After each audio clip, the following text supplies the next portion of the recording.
राजेश्वराचार्य जी, इसका शुरुआत करके इस स्तर पर 10 साल की पूरी अवधि पूरा कराने के लिए अपने पूरे टीम के साथ प्रतिबद्ध कटिबद्ध डॉक्टर रत्नेश जी आज इस मंच पर उपस्थित तमाम सारे हमारे सम्मानित अतिथिगण, उपस्थित सम्मानित देवियों एवं सज्जनों, प्यारे बच्चों, देवाधिदेव भगवान विश्वनाथ की नगरी में सुरसरी माँ गंगा के किनारे आज से 10 साल पहले एक संकल्प के साथ हमारे रत्नेश जी ने अपनी टीम जुड़ाई और यहाँ पर सुबह बनारस का कार्य शुरू किया। आज उनके संकल्प के चरम को मुझे बहुत बार देखने का मौका मिला,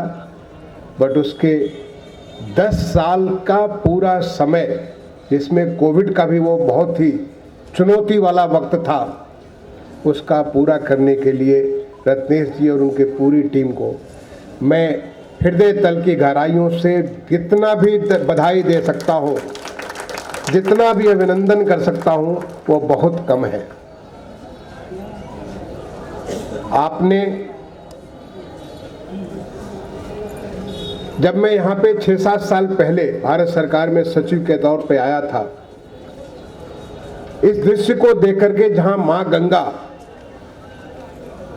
बिल्कुल अंधेरे में उनकी काली छाया के रूप में ऐसे दिख रही थी और धीरे धीरे उजला होते हुए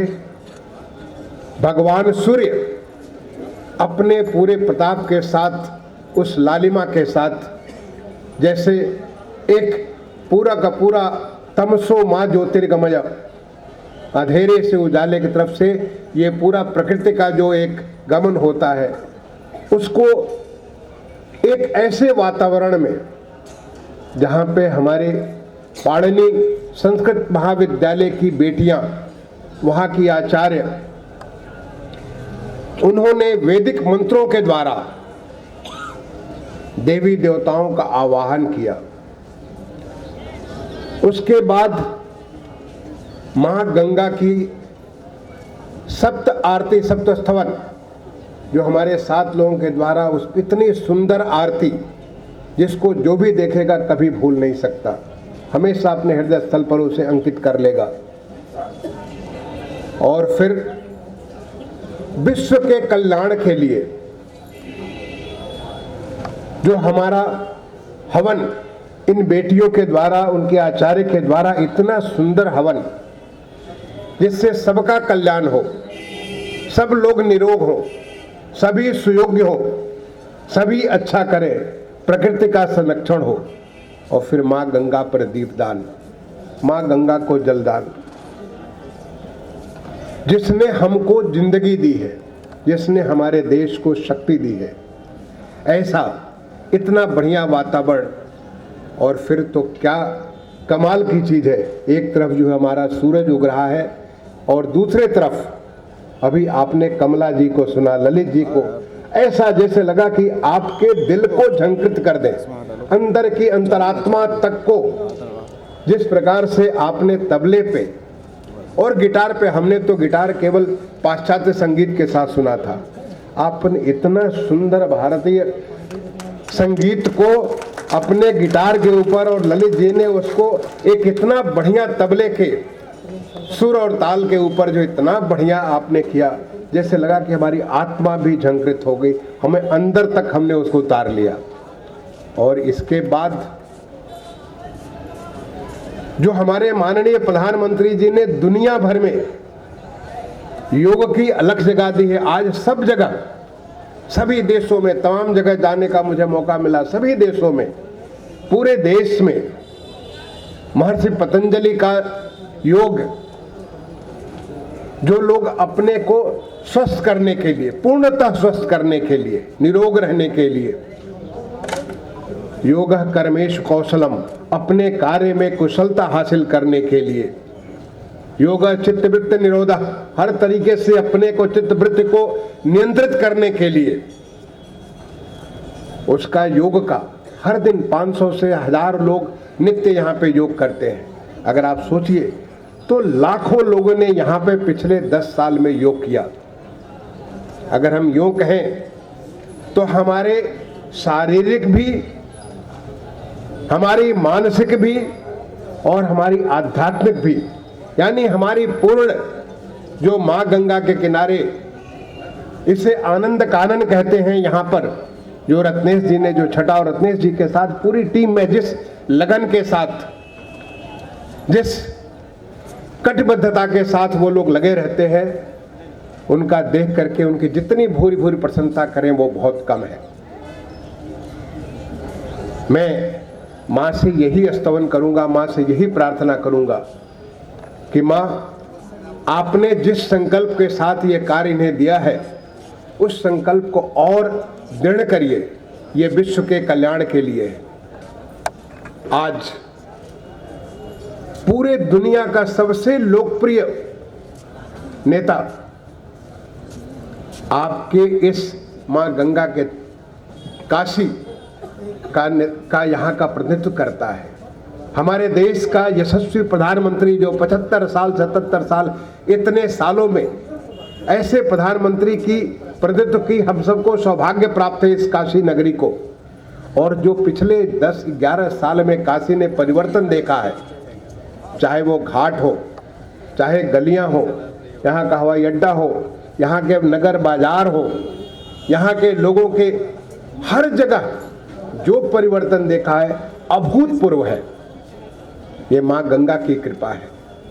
आज जो काशी विश्वनाथ धाम का भव्य रूप जो दुनिया के सामने आया, वो माँ गंगा की असीम कृपा है। और उस माँ गंगा के तट पर आपने जो सुबह बनारस के माध्यम से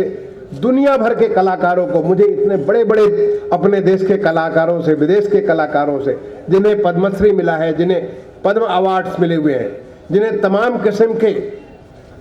पुरस्कार मिले हुए हैं, उनसे मेरी मुलाकात हुई। यहाँ पे तमाम सारे बड़ी बड़ी विभूतियों से मेरी, क्योंकि मैं तो जब कभी काशी आता हूँ तो जरूर एक दिन सुबह सुबह यहाँ पे अवश्य पहुँचता हूँ। कुछ लोग तो आलस करते हैं, अपना स्नान करके पूरी तरह से तैयार होकर के, क्योंकि माँ का बंधन,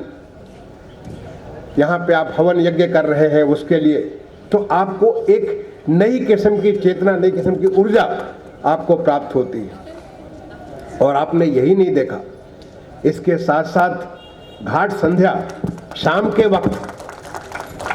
घाट संध्या, कलानिधि के माध्यम से पूर्णमासी के दिन यहाँ पे सांस्कृतिक चेतना, यहाँ पे भाषा, ज्ञान, विज्ञान, सब चीज की जिस प्रकार से आपकी पूरी टीम ने यह कार्य किया है, कमाल की चीज है। मैं देवाधिदेव भगवान शंकर से मैं यही प्रार्थना करूंगा, माँ से यही प्रार्थना करूंगा, और ये तो हमारी भगवान विष्णु की भी नगरी है। भगवान विष्णु से प्रार्थना करूंगा कि जो शक्ति आपको भगवान ने दी है, ये शक्ति बरकरार रहे, आपका संकल्प सिद्ध होता रहे, आप सताई हो, और लोगों को इसी प्रकार से ऐसी ऊर्जा दें कि वो भी सताई हो। अभी आपको आचार्य जी ने बताया, और मैं समझता हूँ जितने सारे लोग हैं, हर कोई यही कहेगा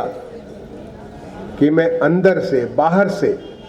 अपने उस आध्यात्मिक, अपने उस शरीर जो कि हम देख नहीं पा रहे, हर जगह से पूरी तरीके से ऊर्जावान हो चुके हैं। मैं एक बार दोबारा आप सबका स्तवन करता हुआ, और जिस टीम ने, रत्नेश जी ने और जितने लोगों ने इस कार्य को आगे बढ़ाया है, उन सबको अपनी तरफ से शुभकामनाएं देते हुए कि आप इस काम को, आज आपने 10 साल पूरा किया, इसकी आप रजत जयंती करें, और इससे भी भव्य स्वरूप में, इससे भी भव्य स्वरूप में आप आने वाले समय इसकी स्वर्ण जयंती करें, क्योंकि ये देश निरंतर चलने वाला है। माँ गंगा आदि से अंत तक, इसका कोई नहीं, कब से शुरू होकर के कब तक चल रही है, ये हमेशा के चलने वाला है। ये ऐसी चीज आपने शुभारंभ की, इतना खूबसूरत वातावरण, 80 के घाट को इतना बढ़िया बना दिया। ये हमेशा चलता रहे। मैं इसी प्रार्थना के साथ एक बार दोबारा पूरे टीम का अपने हृदय से अभिनंदन करता हुआ, आप सबको प्रणाम करता हुआ अपनी वाणी को विराम दूंगा। धन्यवाद। जय हिंद, जय भारत।